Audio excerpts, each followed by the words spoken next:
మన ప్రభువును ప్రియరక్షకుడునైన యేసుక్రీస్తు నామములో ది వాయిస్ ఆఫ్ ఎబెనెజర్ వీక్షకులందరికీ నా వందనములు.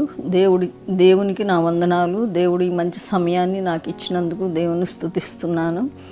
ఈ దినం యొక్క వాక్యాంశం ఏంటంటే నమ్మకముతో ఎదురు చూడు లేదా నమ్మకముతో ఎదురు చూచుట. మూలవాక్యము: నీ మార్గమును యెహోవాకు అప్పగింపుము, నీవు ఆయన్ను నమ్ముకొనుము, ఆయన నీ కార్యము నెరవేర్చును. కీర్తనల గ్రంథం 37వ అధ్యాయం 5వ వచనం. నమ్ముకొనుట అనే పదము ఒక వ్యక్తి మరొక వ్యక్తి మీద ఆధారపడుట అనే అర్థం ఇస్తుంది. ఆడిన మాట తప్పని వాడని నమ్మకస్తుడు అంటాం. అంటే ఆ మనిషి యథార్థత కలిగిన వ్యక్తి.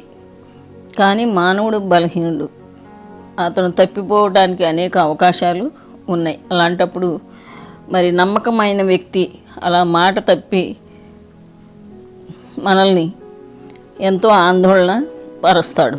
అందుకనే దైవజనుడైన అగస్టిన్ గారు ఇలా అన్నారు: నీకు ఇవ్వబడిన ఆజ్ఞ ఏంటంటే దేవుని నమ్ము, నిన్ను నీవే నమ్ముకొనవద్దు. నీవు బలహీనుడవు, తరువాత నీవు దిగ్భ్రాంతి చెందవద్దు. దేవుని నమ్ము, ఆయన అన్ని విషయంలో నీకు తోడుగా ఉండును. ఆయన నిరాశపరిచే దేవుడు కాదు, ఆయన మాట తప్పనివాడు. మరి ఆయన నమ్ముకోవటంలో మనకి ఎలాంటి సందేహము అవసరం లేదు. ఎందుకంటే ఆయన మాట తప్పుటకు మానవుడు కాదు, ఆయన జ్ఞాపకం ఉంచుకునే దేవుడు. మన దీన దశలో ఉన్నప్పుడు ఆయన మనల్ని జ్ఞాపకం చేసుకునేను అని కీర్తనల గ్రంథం 136వ అధ్యాయం 23వ వచనంలో మనం చదువుకోగలం. మనిషి మాట తప్పడానికి చాలా కారణాలు ఉన్నాయి. మనం నమ్మకమైన వ్యక్తి మరి అని ఎవరినైనా నమ్మినప్పుడు వారి మోసంతో లేకపోతే వారికి అసాధ్యమైనప్పుడు మాట తప్పడం అనేది జరుగుతుంది. కాబట్టి మనం ఎవరిని నమ్ముకోవాలి? ఒక కీర్తన గ్రంథంలో ఒక కీర్తన ఇలా రాశాడు దావీదు భక్తుడు. ఏంటంటే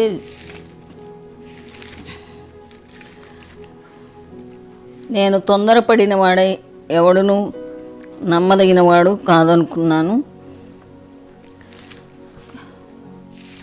ఏ మనుషుడును నమ్మదగినవాడు కాడనుకున్నాను అని చెప్తున్నాడు. అతను ఏమంటున్నాడంటే నేను తొందరపడిన వాడనై ఏ మనుష్యుడును నమ్మదగినవాడు కాదనుకున్నాను అని చెప్తున్నాడు. అయితే మరొక చోట మరి కీర్తనకారుడు నీ యందు నమ్మిక ఉంచి సిగ్గుపడకపోయిరి.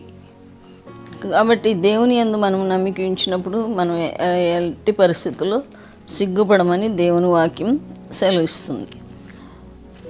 ఎందుకంటే ఆయన సిగ్గుపరిచే దేవుడు కాదు. కీర్తనల గ్రంథం 25వ అధ్యాయం 2వ వచనంలో నా దేవా నీ యందు నమ్మిక ఉంచున్నాను, నన్ను సిగ్గుపడనీయకుము అని కీర్తనకారుడు ప్రార్థిస్తున్నాడు.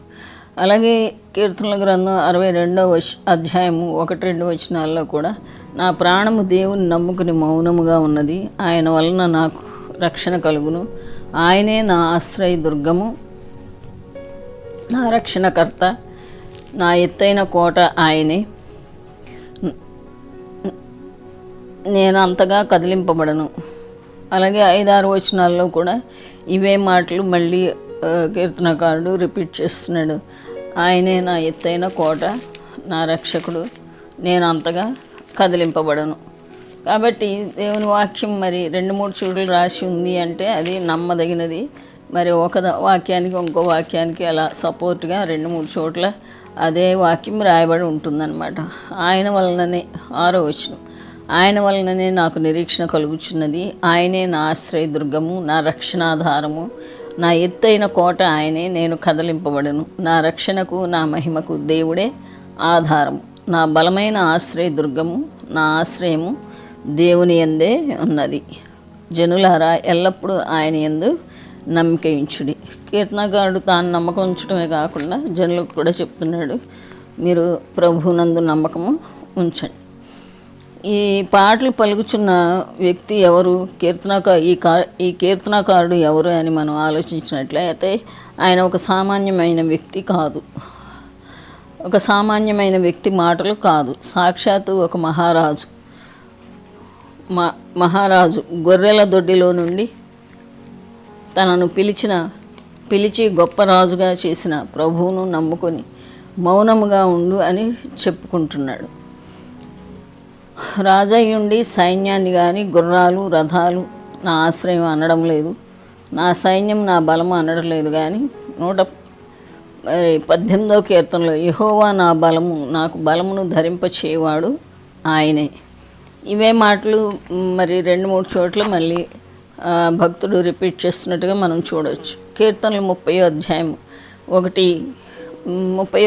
11-12 వచనాలు మనం చదువుకుంటే అక్కడ కీర్తనాకారుడు ఏమంటున్నాడంటే,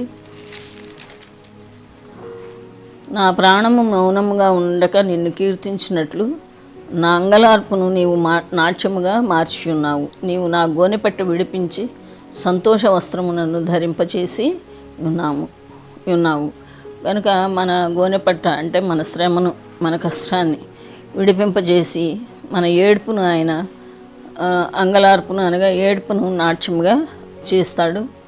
అలాగే మనకి గోనెపట్టను విడిపింపజేసి సంతోష వస్త్రాన్ని ఇచ్చే దేవుడు.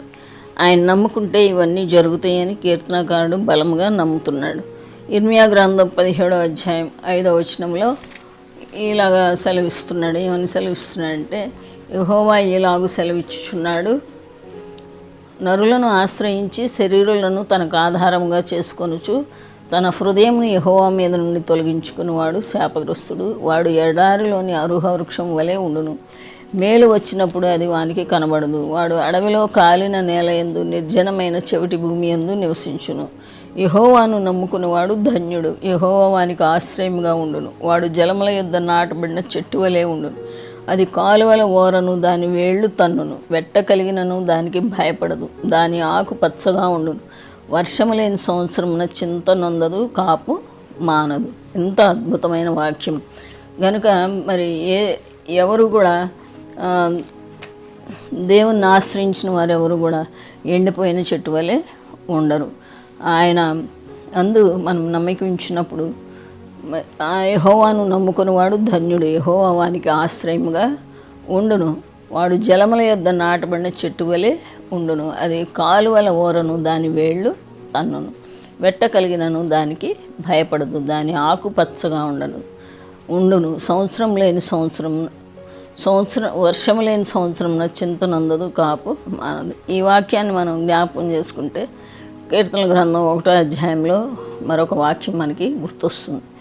యెహోవా ధర్మశాస్త్రమందు ఆనందించు దివారాత్రము దాన్ని ధ్యానించువాడు ధన్యుడు. అతడు నీటి కాలువల యోరను నాటబడినది, ఆకు వాడక తన కాలమందు ఫలమిచ్చు చెట్టు వలె ఉండును. ఇక్కడ కూడా మనం చూసినట్లయితే యెహోవా ధర్మశాస్త్రమందు ఆనందించు దివారాత్రము దాన్ని ధ్యానించువాడు ధన్యుడు. అతడు నీటి కాలువల యోరను నాటబడినాయి, ఆకు వాడక తన కాలమందు ఫలమిచ్చు చెట్టు వలె ఉండును. అతడు చేయనదంతయు సఫలమగును. కాబట్టి ప్రేమైన బిడ్డలారా, ఎవరికైతే దేవుడు ఆశ్రయముగా ఉంటాడో వారు ఎల్లప్పుడూ కూడా పచ్చగా ఉంటారని మరి దావీదు భక్తుడు కీర్తనల గ్రంథం ద్వారా తెలియజేస్తున్నాడు. అలాగే 25వ అధ్యాయం కీర్తనల గ్రంథం 25వ అధ్యాయం 2వ వచనంలో, నా దేవా నీ యందు నమ్మిక ఉంచున్నాను, నన్ను సిగ్గుపడనీయకుమని ప్రార్థన చేస్తున్నాడు. మరి ఏమీ సందేహపడకుండా యెహోవా యందు నేను నమ్మిక ఉంచున్నాను అంటున్నాడు. గట్టి నమ్మకంతో యెహోవా నా ఆశ్రయం, నా కేడము, నా హృదయం ఆయన యందు నమ్మిక ఉంచెను గనుక నాకు సహాయం కలిగెను అని కీర్తనలు 28:7లో కూడా సెలవిస్తున్నాడు. కాబట్టి వాక్యం వినిచిన ప్రియబిడ్డలారా, నీకు నమ్మిక కలిగిన ఆశ్రయదుర్గము నీకు ఏది? రక్త సంబంధుల, నీ తోటివారా, నీ స్నేహితుల? మరి ఎవరు నీకు ఆశ్రయము? రాజైన దావీదు క్రింద అనేక సైన్యాధిపతులు, సైన్యము, మరి గోత్రాలు, అశ్వాలు, రథాలు అన్నీ ఉన్నాయి. కానీ వీటన్నిటిని ఒక పక్కన పెట్టి ఆశ్రయదుర్గము జీవం గల యెహోవాయే, నా ఆధారం ఆయనే అని మరి చెప్తున్నాడు. ఈ రోజున వాక్యం వింటున్న మనకు మన ఆశ్రయదుర్గం ఏది? 18వ కీర్తనలో యెహోవా నాకు బలమును ధరింపచేసి ఉన్నాడు. అలాగే మరి దావీదు కీర్తన 118వ కీర్తనలో 8వ వచనంలో, రాజులను మనుషుల్ని నమ్ముకుంట కంటే యెహోవాను ఆశ్రయించుట మేలు, రాజులను నమ్ముకుంట కంటే యెహోవాను ఆశ్రయించుట మేలు. ఇక్కడ మనకి మనుషులు నమ్ముకుంట కంటే లేదా రాజులు నమ్ముకుంట కంటే, అంటే ఈ లోకంలో మనకి ఒకరితో ఒకరికి పని ఉంటుంది. కొన్నిసార్లు వాళ్ళని నమ్ముకొని మనం భంగపడతాం. కానీ దేవుడు నీ నమ్ముకున్నట్టయితే, యేసయ్య సన్నిధికి వచ్చినట్టయితే, ఆయన ఆశ్రయించినట్టయితే నీవెప్పుడు కూడా భంగపడవని, నీకు మేలు కలుగుద్దని దేవుని వాక్యం సెలవిస్తుంది. ఏ మనుషుడును నమ్మదగిన వాడు కాడని నేను అనుకుంటుని అని దావీదు భక్తుడు అంటున్నాడు. ఏ మనుషుడు నమ్మదగిన వాడు కాదు, కానీ మన ప్రభు అయిన యేసుక్రీస్తు యెహోవా దేవుడు, ఆయన నమ్మకమైన దేవుడు. యెహోవాను ఆశ్రయించుట మేలు అని దేవుని వాక్యం మనకి సెలవిస్తుంది. 125వ కీర్తన 1వ వచనం, యెహోవా యందు నమ్మికించువారు కదలక నిత్యము నిలుచు సియోను కొండవలె ఉందురు. యెహోవా యందు నమ్మకం వస్తే ఒక కొండ ఎలా కదలకుండా నిత్యము అలాగే ఉంటుందో, అలాగే మనం కూడా, మన హృదయం కూడా కదలకుండా దేవుని యందు స్థిరంగా ఉంటుంది అని దేవుని వాక్యాల ద్వారా మనం నేర్చుకుంటున్నాం. 112వ కీర్తనలో కూడా 2-3 వచనాలు చదువుకుందాం. 112వ కీర్తనలు మరి 7వ వచనంలో, వాని హృదయం యెహోవాను ఆశ్రయించి స్థిరంగా ఉండును, వాడు దుర్వార్తకు జడియడు. మరి ఎవరైతే యెహోవా యందు భయభక్తులు కలిగి ఉంటారో, లేకపోతే ఎవరి హృదయం అయితే యెహోవాను ఆశ్రయించి స్థిరంగా ఉంటుందో వాళ్ళు దుర్వార్తకు జడియరు. ఇలా అనేక వచనాల ద్వారా మరి పరిశుద్ధ బైబిల్ గ్రంథంలో మనుషులను నమ్ముకుంటా కంటే యెహోవాను ఆశ్రయించుట మేలు, నరులను ఆశ్రయించుట కంటే, రాజులను ఆశ్రయించుట కంటే యెహోవాను ఆశ్రయించుట మేలు. మరి ప్రియ సోదరి సోదరుడా, ఈ దినాన నువ్వు ఎవరిని ఆశ్రయిస్తున్నావు? ఎవరిని నీకు ఆధారంగా చేసుకుంటున్నావు? ఈ లోకంలో మనకి ధనం ఉండొచ్చు, బలం ఉండొచ్చు, తెలివి ఉండొచ్చు, కానీ ఇవేవి కూడా మనల్ని రక్షించవు. ఎందుకంటే 146వ కీర్తనలో కూడా దేవుడు ఏమని సెలవిచ్చాడంటే,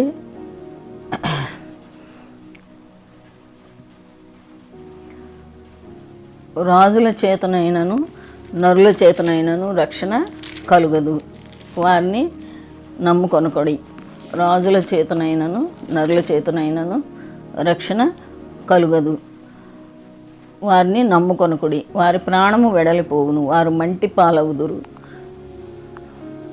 వారి సంకల్పములు నాడే నశించును. ఎవరికి యాకోబు దేవుడు సహాయుడగును, ఎవడు తన దేవుడైన యెహోవా మీద ఆశ పెట్టుకొనునో వాడు ధన్యుడు. ఎవరైతే దేవుని, పరిశుద్ధ దేవుని మీద ఆశ పెట్టుకుంటారో వాళ్ళు ధన్యులు. 130వ కీర్తన మనం ఒకసారి చదువుకున్నట్లయితే అక్కడ కూడా కీర్తనకారుడు అంటున్నాడు, యెహోవా కొరకు నేను కనిపెట్టుకొని ఉన్నాను, నా ప్రాణము ఆయన కొరకు కనిపెట్టుకొనిచున్నది, ఆయన మాట మీద నేను ఆశ పెట్టుకొని ఉన్నాను. మరి ఆశ లేదా కనిపెట్టుకొని ఉండుట లేదా నమ్మకం ఉంచుకుంటా, ఇవన్నీ కూడా ఒకే అర్థాన్ని మనకి కలుగజేస్తాయి. ఆయన యొద్ద మనం కనిపెట్టుకుంటే మనకి క్షమాపణ దొరుకుతుంది. ఆయన యొద్ద మనం కనిపెట్టుకుంటే మరి ఆయన యొద్ద కృప దొరుకుతుంది. అలాగే ఆయన యొద్ద మనం కనిపెట్టుకుని ఉంటే, లేదా ఆయన నమ్ముకుంటే మనకు సంపూర్ణ విమోచన దొరుకుతుంది. దావీదు భక్తుడు తన జీవితంలో ఇవన్నీ అనుభవించాడు కనుక తన కీర్తనల గ్రంథంలో ఇన్నిసార్లు నేను యెహోవాను నమ్ముకొని ఉన్నాను, నేను యెహోవాను ఆశ్రయించి ఉన్నాను, యెహోవాను నమ్ముకున్నవాడు ధన్యుడు. మరి ఇశ్రాయేలు ఇది మొదలుకొని నిత్యము యెహోవా మీదనే ఆశ పెట్టుకొనుము. ఇలాంటి వాక్యాలు అనేకం మనం కీర్తన గ్రంథం 150 అధ్యాయాలలో అనేక సార్లు మనం చదువుకోగలం. దీన్ని బట్టి మనకి ఏమర్థం అవుతుంది? ఈ లోకంలో మనకి ఎవరూ నమ్మదగిన వారు లేరు, కానీ ప్రభువును రక్షకుడు మన కొరకు ప్రాణం పెట్టిన ప్రియ ప్రభువు మాత్రమే మనం ఆశ్రయించదగిన దేవుడు, మనం నమ్ముకోదగిన దేవుడు, ఏ స్థితికైనా చాలిన దేవుడు. మరి ఏఆర్ స్టీవెన్ గారు గాయకులు ఒక మంచి కీర్తన రాశారు. నిన్ను నమ్మినచో సిగ్గుపడనీయవు, ధనమును నమ్ముకొని దగాపడ్డాను, తెలివిని నమ్ముకొని తూలిపడ్డాను, మరి మనుషులను నమ్ముకొని మభ్యపడ్డాను అని. అలా ఈ లోకంలో ఉన్న ధనాన్ని బట్టి కానీ, తెలివిని బట్టి కానీ, బలమును బట్టి కానీ, బలమును నమ్ముకొని భంగపడ్డా, మనుషులను బట్టి కానీ, మనకున్న అంగబలం కానీ, అండబలం కానీ, ఏది చూసుకున్నా కానీ, రాజకీయ బలం కానీ ఏది మనల్ని రక్షించదు. కానీ అందుకనే 146వ కీర్తనలో రాజుల చేతనైనను నరుల చేతనైనను రక్షణ కలుగదు, వారి సంకల్పములు నాడే నశించును. ఎవనికి యాకోబు దేవుడు సహాయుడగునో, ఎవడు తన దేవుడైన యెహోవా మీద ఆశ పెట్టుకున్నవాడు ధన్యుడు. కాబట్టి ప్రియమైన దేవుని బిడ్డలారా, ఈ వాక్యం ద్వారా మనం ఏం నేర్చుకుంటున్నామంటే, మనం దేవుని యందే ఆశ పెట్టుకోవాలి. ఆయనే మనకు నమ్మదగిన వాడు, ఆయనే మన ఆశ్రయం, మన కోట, మన శైలము, మనం నమ్ముకోదగిన సహాయకుడు. మరి నీ మార్గము యెహోవాకు అప్పగింపుము, నీవు ఆయనను నమ్ముకొను, ఆయన నీ కార్యము నెరవేర్చును. చాలాసార్లు మనం అధికారుల చుట్టూ తిరుగుతాం, వారి చుట్టూ తిరుగుతాం, వీరి చుట్టూ తిరుగుతాం, మరి కొన్నిసార్లు రికమెండేషన్ల కొరకు తిరుగుతాం. మన దేవుడు రాజులు తీర్మానాలను కూడా మార్చగలిగింది దేవుడు. మనం ఎవరి దగ్గరకు తిరగాల్సిన అవసరం లేదు. పరిశుద్ధ దేవుని సన్నిధిలో మనల్ని మనం తగ్గించుకొని దావీదు భక్తుని వలె, అయ్యా నా బలము నీవే, నా ఆశ్రయం నీవే, నా కోట నీవే, నా కొండ నీవే, నా ఎత్తైన శృంగము నీవే అని ఆయన్ని కీర్తించి పొగిడినప్పుడు దేవుడే మన పక్షంగా యుద్ధములు చేయవాడు, దేవుడే మన కార్యములను నెరవేర్చువాడు. అట్టి కృప దేవుడు మనందరికీ దయచేయునుగాక. కొద్ది మాటలు దేవుడు దీవించునుగాక. ఆమేన్.